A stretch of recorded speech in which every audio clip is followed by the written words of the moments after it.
Jack already.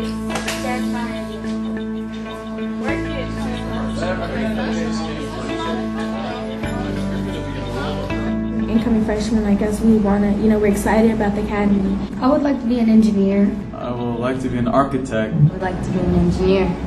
And that's basically why I got into METSA. For Ashley White, Tyler Gardner, Paul Perez, and Cindy Artiega, freshman year at METSA Academy seems like a lifetime ago. Oh my God. Ashley wound up transferring into the Garland ISD, more on her later, but the other three are preparing to graduate from R.L. Turner High School in Carrollton.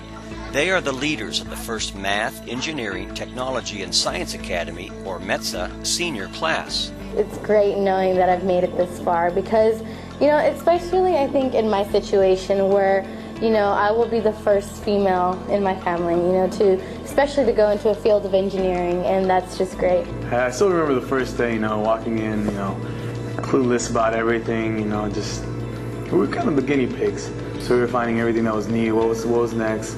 We were always anxious for what was coming ahead of us. I definitely think we all matured, especially me. It's just, I started realizing, wow, this is my last year here. And it's definitely different. It's nice being the guy on top, so it's that on the bottom. And Cindy and Paul have not only matured into seniors, but have become the faces of METSA, serving as student tour guides and speaking on numerous panels. There are goals that I've set myself, and METSA has really helped me through all my plans. Cindy is in the top 5 of her class, a top-rated musician in the band, an accomplished soccer player, and a recipient of many awards, including the prestigious Barack Obama Volunteer Service Award. I truly believe they have been the guinea pigs.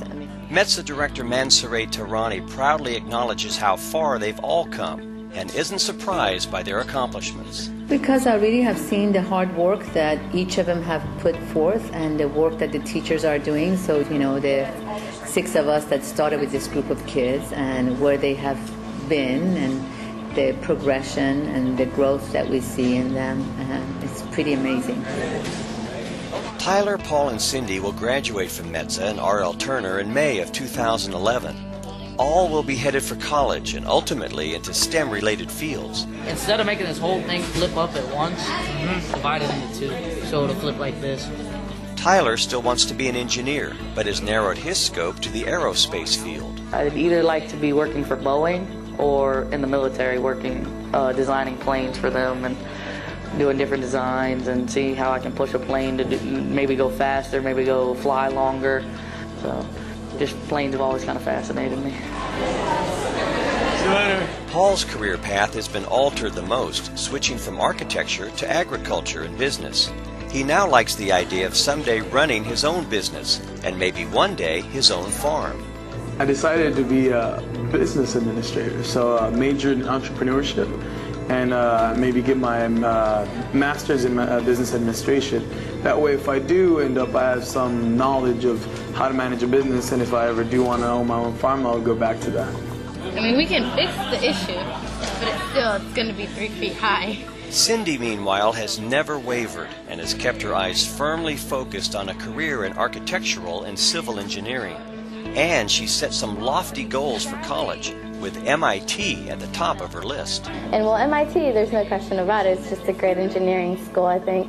And I went and visited MIT. I went and visited Northeastern, Boston University, and Harvard. Now, Harvard isn't really an engineering school, but the main reason I'm going to apply is because they do say that if you get accepted to Harvard, you can still take courses at MIT. Yep.